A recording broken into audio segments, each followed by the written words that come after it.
تذكر أولو الألباب ووهبنا لداود سليمان نعم العبد إنه أواب. أعوذ بالله من الشيطان الرجيم. بسم الله الرحمن الرحيم. الحمد لله رب العالمين والصلاة والسلام على أشرف المرسلين نبينا محمد وآله وصحبه. Assalamu alaikum wa rahmatullah. Très chers amis de Kalimatul Haq, par la grâce d'Allah subhanahu wa ta'ala, nous sommes ensemble à notre 48e séance pour aborder Souratul Qari'a, le fracas, qui est la 30e sourate révélée au prophète alayhi salam, mais qui occupe la 101e place dans le Mushaf, dans le Coran.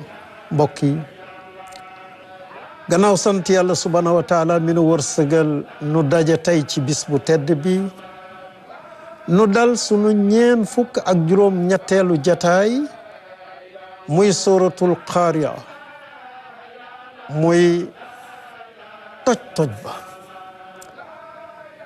saar wi moom mooy fanweereelu saar bu Jibril jox yonent bi sallallahu alayhi wa ali mu ni def leen ke ci palaasu téeméer ak benn ci biir téere Al-Qur'an. J'ai choisi de le diviser en deux parties. La première, les 5 premiers versets, expliquent justement Al-Qari'a. La deuxième partie, le verset 6 au verset 11, nous parle du résultat des bonnes actions et des mauvaises actions le jour du jugement dernier. Mbokk yi, ma tànn xaaj ka ñaari xaaj ngir sunu settental yomb. Juróomi laaye yu njëkk yi yàlla dinu ci firil lan mooy Al-Qari'a. laaye juróom benn ba fukk ak benn ci fi saar bi di jeexe yàlla nag wax ñu jëf yu baax yi ak jëf yu bon yi képp ku koy jëf lan mooy nekk sa mujj ëllëg. Et comme toutes les sourates sauf une, celle-ci commence par le nom d'Allah, clément, miséricordieux. Le choc. Quel choc! Et on se dit, de quel choc s'agit-il? Et qui t'expliquera ce choc? Yàlla commencé que mu ne bismillahi rahmani rahim. ci turu yàlla mi nga xam ne mooy borom yërmande yi,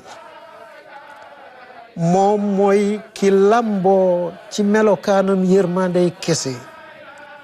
Al-Qari'a. Al-Qari'a, toj ba, nga ni yëngu ba, xaacug bufte ga. Mal Qari'a, waa lan mooy boobu coow, boobu yëngatu? wa ma adraka mal Qari'a, ana kan moo la mën a wax lan mooy Al-Qari'a? Dès le début, nous avons 2 exclamations et une question qui répètent tout le mot Al-Qari'a pour juste attirer notre attention sur la réponse. La réponse qui, comme d'habitude, avec la question wa ma adraka, est toujours donnée immédiatement par le Coran. Mbokk yi, waxin wi ci ñaari yoon yàlla tudd Al-Qari'a comme kuy wax ci jaaxle, beneen bi mu wax ko ci laaj. li mu ci jublu mooy bàyyi loonu xel ci tont li. comme nag ni ko Al-Quran di defee wax naa ko fii ne fu mu waxee wa ma adraka dafa lay jox tont li. boo toppee Al-Quran rek dana la ko firil. noonu lay def fii itam.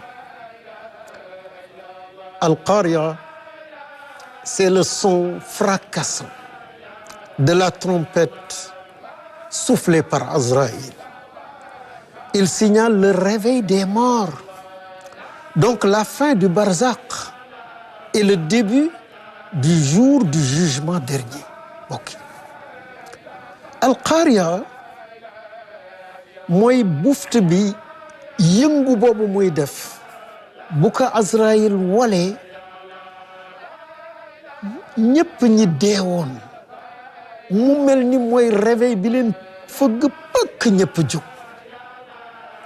Al-Qari'a moom mooy wane ni dundu barzaq jeex na tey bis bi ñuy wax bis penc tàmbali na tey. Ce jour-là, les humains flotteront dans les airs comme une nuée de papillons dispersés. mu ne yawma yakunu naasu kal farashil mabsus. mu ne bis boobu nit ñi da nga leen di gis ñuy naaw ci jaww ji comme ay lëppaalëpp. Ce verset décrit la marche désordonnée des hommes qui se rendent au lieu de leur jugement dernier dans un monde sans attraction terrestre. mbokk yi laay ji mu ngi wane jaxasoo bi ni nit ñi di demee ci bis penc comme sabar gu tas ci àdduna boo xam ni amatul attraction mooy loolu nga xam moo lay téye ci suuf si naawuloo ci jaww ji ñëpp di naaw ci jaww ji. La comparaison avec le vol désordonné des papillons qui se heurtent, s'entrechoquent violemment dans les airs est aussi un avertissement. Ce verset nous avertit contre les tentations éphémères de ce monde qui sont aussi courtes que la vie du papillon qui ne dure que 24 heures. Mbokk yi melal gi mu melal doxu nit ñi ni naawu lëppaalëpp buy naaw ñu ngay tompalante ñi la ngay dal ci seen kaw moroom loolu artu la dafa nuy artu ci fexe ba taaru adduna bi comme ni lëppaalëpp rafete bànneexu adduna yi bu munu nax mukk comme ni nga xamee ni noonu la dundu lëppaalëpp gaawe jeex ndax nee nañu benn bis lay dund noonu la poñetu adduna mel. Deuxièmement, ce verset nous dit: ne soyez pas comme le papillon qui prend les flammes pour une lumière et meurt en se jetant lui-même dans le feu. Ce verset nous dit: sachez que tout ce qui brille n'est pas de l'or. Mbokk yi laay ji yamu ci muninu ngalawaay bu leen mel ni lëppaalëpp mi nga xam ne bu séenee safara moom du xam ne safara la day yaakaar ni tàkk-tàkk la lu rafet la mu daw dal ci biir faat boppam. laay ji nee na ngalawaay bàyyi leen xel ni lépp loo gis muy lerxat du jama yi nga gis ci àdduna muy lerxat bare na loo xam boo ko ci toppee mu yóbbu la ci jàkka joo bëggul a jullee. Cette parabole du prophète alayhi salam clarifie ce verset. Il nous a dit: je suis avec les gens comme un homme qui allume un feu. Les papillons et les insectes attirés par la lumière se jettent dans les flammes. L'homme les écarte, mais il le submerge et plonge dans le feu. Moi aussi, je veux vous écarter, vous éloigner de l'enfer, mais vous me résistez pour plonger dedans. Mbokk yi yonent bi sallallahu alayhi wa ali firi na laay ji ba mu ñu waxee mu ni su ngeen ma doon melal maag nit ñi dama mel ak ñoom comme waajoo xam ni dafa taal ab taal bi mu ko taalee rek mu leeral li ko wër lëppaalëpp yi ak gunóor yi daw di dal di wadd ci biir safara wi waa ji di leen jéem a soreel di leen aar pour bu ñu daanu ci safara si waaye mu ne ñu fexe rek ba dugg ci biir safara. man itam ana axuzu bi xujrikum ani naar wa antum taqtahimuuna fiha man itam noonu laa jàppe ci seen ndigg di leen xëcc pour bu leen daanu ci safara ngeen di béjoo ak man di bëreeg man nit faw dañuy dugg ci safara.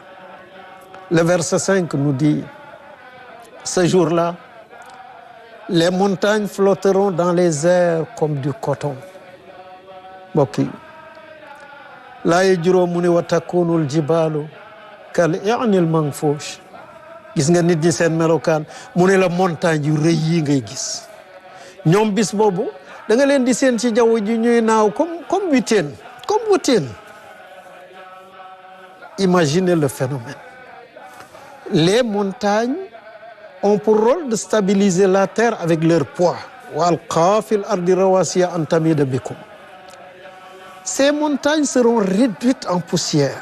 Notre terre, notre ciel actuel seront remplacés par une autre terre et un autre ciel pour le jour du jugement dernier, dit le verset 48, sourate Ibrahim. Ce sera une terre plate, nivelée, sans creux ni aucune élévation, dit les versets 106, 107, sourate Taha. Mbokk yi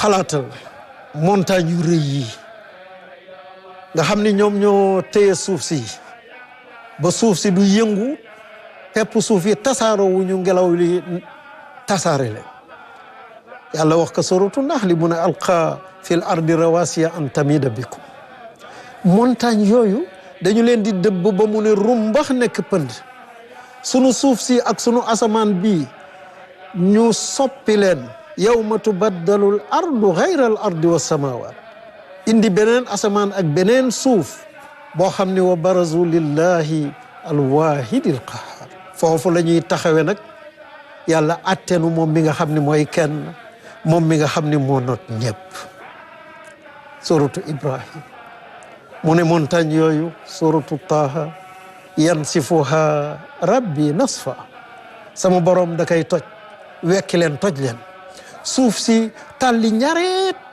du am tund du am pax. Avant de passer, sache que le ta marbuta que tu trouves à la fin des mots qui désignent en général le jour dernier, le jour de la résurrection, le jour du jugement, ce ta-là n'indique pas le féminin. C'est le ta al-mubalagha, le ta d'exagération, un ta destiné à amplifier le caractère terrifiant de ce jour inéluctable. Mbokk mi bala ñuy jàll bàyyil xel ni boo seetloo turu bis penc yépp yàlla da koy jeexale ci alquran taa marbuta taa boobu tekkiwul ni tur wi jigéen la déedéet taa boobu mooy taawul mubaalaxa taa boobu dafa bëgg wone rëyaayu bis bi kéemtaanu bis bi lii xew ci bis boobu nga xam ne bii du jaas. C'est le cas de al-waqi'atu, c'est le waqi', al-haqatu, as-saqa, at-tammatu, al-ghashiyatu, al-qari'atu, al-hutamatu, qui sont tous des descriptions, des caractéristiques du jour nommé al-qiyamatu, où les gens sont khiyam devant Allah subhanahu wa ta'ala. Mbokk yi boo xoolee da ngay gis yàlla buy wax bis yi dafa naan alwaqiatu alxaqatu alsaaxatu altammatu alxaashiyatu alqaariatu alxutamatu yooyu yépp di ay melokaan ci bis bi mu tudde alqiyamatu nga ni alqiyam amam Allah subhanahu wa ta'ala. La deuxième partie rappelle l'avertissement du dernier verset qui conclut le Coran et qui nous disait: prenez vos dispositions pour le jour où chaque âme sera rétribuée selon ses seules œuvres sans que personne soit lésé. Mbokk mi ñaareelu xaaju saar bi dinu artu ci bis bi nga xam ni moo tëj téere bi. Suratul Baqara waxoon ko wattaqu yawman turja'una fihi ila Allah thumma tuwaffa kullu nafsin ma kasabat wa hum laa yuzlamun. waajal leen bis bi, bis bii nga xam ni dañ lay pang delloo la ci sa borom, moo xam nit ñi pang la ci sa dee yóbbu la barzak, moo xam malaaka yi pang la bis penc yóbbu la ci sa borom fay la nag ba mu mat sëkk say jëf, te kenn du tooñ kenn, yàlla du tooñ. Les versets 6 et 7 fixent la règle du jour dernier. Celui dont les bienfaits seront plus lourds sur la balance sera dans une vie satisfaite, une vie heureuse. mbokk yi laay juróom benn juróom ñaar joxe xaayida bi mu ne fa amma man thaqulat mawazinuhu fa huwa fi ayshatin radiya. képp koo xam ne say jëf yu baax gën a diis sa jëf yu bon, kooku da ngay nekk fi ayshatin radiya, ci dund goo xam ne dund gu neex, dund gu texe. Pour nous donner une idée du bien-être absolu réservé aux croyants, le Coran ne dit pas que celui dont les œuvres pèsent lourd sera heureux, mais il dit sa vie, c'est la vie dans laquelle on va le mettre qui est heureuse et satisfaite de lui. mbokk yi pour ñu gis rek bànneexu aljanna, alquran waxul ni buñ la dugalee da ngay bég fii, da ngay bég naam, waaye waxewul noonu. dafa ne dund gi ci boppam mooy kontaan, ba kuñ ci dugal da ngay kontaan. radiya. le verset 21-24 sourate Al-Haqqa nous dit une vie satisfaite, radieuse, lui sera assurée dans les plus hautes sphères du paradis. Là, tout sera à sa portée. Et on lui dira, réjouis-toi, mange et bois en récompense de tes actes dans le monde antérieur. C'est le monde du dunya, mbokk yi. boo demee suratul Haqqa muy melal bis bi, di melal ñi texe, yal nañ ci yàlla boole. mu ne fa huwa fi ayshatin radiya fi jannatin aaliya qutuufuha daaniyatun kulu washrabu hani'an bima aslaftum fil ayyaamil xaaliya. mu ne dañ lay dugal ci dund gu bànneexu, dund gu kontaan, dund gu texe ci aljanna yi gën a kawe. loo soxla lu nekk doo yëkkati sa loxo mu tegu ci. lekkal naanal ci jàmm ak xéewal, ngir la nga doon jëf ci bis yu jàll ya ca àdduna. Quant à celui dont les bienfaits seront plus légers que les mauvaises actions, sa mère sera al-hawiya. mu ne ñu nag amma man xaffat mawazinuhu, yal nañ ci yàlla musal, fa ummuhu hawiya. mu ne koo xam ni nag ngalawaay fexe na ba nekk yéeféer, fexe na ba nekk naafiq, fexe na ba ay jëfam yu bon gën a diis ay jëfam yu baax, kooku yaayam mooy doon hawiya. hawiya, ce mot nous rappelle immédiatement le verbe hawa yahwi, qui signifie tomber, chuter. Il fait penser à un trou profond. Mais le verset suivant répond à notre perplexité, à notre étonnement que une mère puisse être hawiya. Il dit, qui te dira ce qu'est al-hawiya? Et il répond, un feu flamboyant, le châtiment d'une fournaise ardente.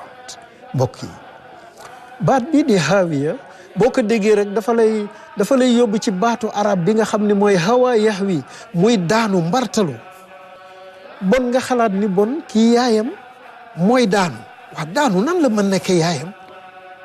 alquran ni comme jaaxle nga di laaj, wa ma adraka ma hiya, ana kan moo lay xamal lan mooy hawiya? mu ne mu firika mu ni naarun haamiya, safara la, safara wu tàng woo xam ni foo natt tàngaayam, safara woowu jéggi nag. Présenter l'enfer et son dur châtiment comme une mère qui chérit son enfant décrit, nous donne une idée de l'acharnement de l'enfer, de son plaisir à torturer capturer les mécréants et les hypocrites mbokk yi tudde wi yàlla tudde safara haawiyatu muy yaayam yaay joo xam ni cofeel la am jël doomam taf ci dënnam taf ci xolam mu ngi ñuy jox xalaat loo ci métit bi nga xam ni moom lay métital moom safara ñépp ñi nga xam ni ñoo ciy tàbbi jël leen di leen naj ci boppam comme ni yaay di tafe ci boppam doomam noonu la safara di naje di tàncatale di muure ñi nga xam ni ñooy yéefar yi ak naafeq de quoi nous amener à suivre ce conseil de Abu Zarr al-Ghifari qui dit un jour aux gens si vous devez voyager est-ce que vous préparez une provision appropriée? Mais le voyage dont je vous parle est celui de l'au-delà. Prenez des provisions adéquates. Quelqu'un lui dit, qu'est-ce que tu nous recommandes comme provision? mbokk yi saar bi war nañu bàyyiloo xel ci ndénkaane Abu Zar bis mu ni yéen nit ñi yéen su fekkoon da ngeen di tukki ci àdduna bi alaysa yaaxuzu min azad ma yasluhu est-ce que kuy tukki ci yéen du wut yóbbal wu dëppoo ak fi mu jëm ak tukki ñu ne ko kañ mu ne waaye waxuma leen tukki àdduna bi a safar safarul axira tukki àlaxira laa leen wax benn waay jóg ni ko waaw wa ma alladi yasluhuna lan moo baax ci ñun pour tukki boobu looluy sant ñu def ko il dit accomplis un hajj pour te préparer aux terribles épreuves de l'au-delà. Jeûne un jour d'extrême chaleur, un jour extrêmement chaud en vue du jour de ta résurrection. Prie 2 rakats dans l'obscurité de la nuit pour te préparer pour l'obscurité de la tombe. mu ni waaw li ma lay sant mooy uhjud hajjatan li azaayimil umur na nga aj goo xam ni jubluwoo ci lu dul waajal sa bopp ci xew-xew yu rëy yi nga xam ne moo ne ci sa kanam boo génnee adduna bi wa sum yawman shadidan harruhu lin nushur mu ne wooral benn bis boo xam ni bisu tàngoor la bisu mbóoya ngir nga waajale ko sa bopp bisu dekki ba wa salli rakaatayn fi sawadi layl lizulmatil qubur te nga julli ñaari raka bu guddi gi demee ba lëndëm këruus ñépp di nelaw ci lëndëmu guddi googu jógal nga julli lu mu néew ñaari raka waajale ko sa bopp lëndëm gi ngay dunde ci sa biir bàmmeel jëm bis penc. Ce jour est un jour important car le Coran dit 3 jours. Le jour de ma naissance, le jour de ma mort et le jour de ma résurrection. mbokk yi bis bi mooy benn ci ñetti bis yi gën a rëy. Alquran wax ka yawma yamuutu wa yawma ub'asu hayya. bis bi nga xam ni wulitu ci lay juddu bis bi may dee ak bis bi may dekki nu ñaan yàlla subhanahu wa taala mu wërsëgal nu boole ñu ci ñi seen ñetti bis yi di laab boole ñu ci ñi am dégg mën a topp wërsëgal nu ñu bokk ci ñi nga xam ni ñooy settantal alquran di ko jëfe ñaan yàlla subhanahu wa taala yal na yàlla doon suñu ndimbal mbokk yal na yàlla doon suñu ndimbal yal na yàlla doon suñu ndimbal rawatina ci jataay yu rëy yi ne ci suñu kanam yal na yàlla doon suñu ndimbal mbokk yal na yàlla doon suñu ndimbal yàlla bu nu yàqu yàlla bu nu yàqule topp yàlla gën a jafe ci jamono yii nuy dund yal na nu ko yàlla yombal mooy yàlla fi gën a yomb yàlla nañ ci yàlla musal yàlla defal nu mujj gu rafet làq nu fu yàq eggul yiir nu ci malaanam suturaam yàlla jubal nu jubal sunu njaboot ubbil nu buntu muur ak wërsëg bokk yi lu nu am yal na nu am yàlla lu nu ñàkkit yal na nu am yàlla bi jaayi nabil Mustafa sallallahu alayhi wa ali assalaamu aleykum wa rahmatullah wassalatu wassalaam ala ashrafil mursalin sayyidina wa habibina wa nuri qulubina Muhammad wa alihi wa sahbi كتاب أنزلناه إليك مبارك ليدبروا آياته وليتذكر أولو الألباب ووهبنا لداود سليمان نعم العبد إنه أواب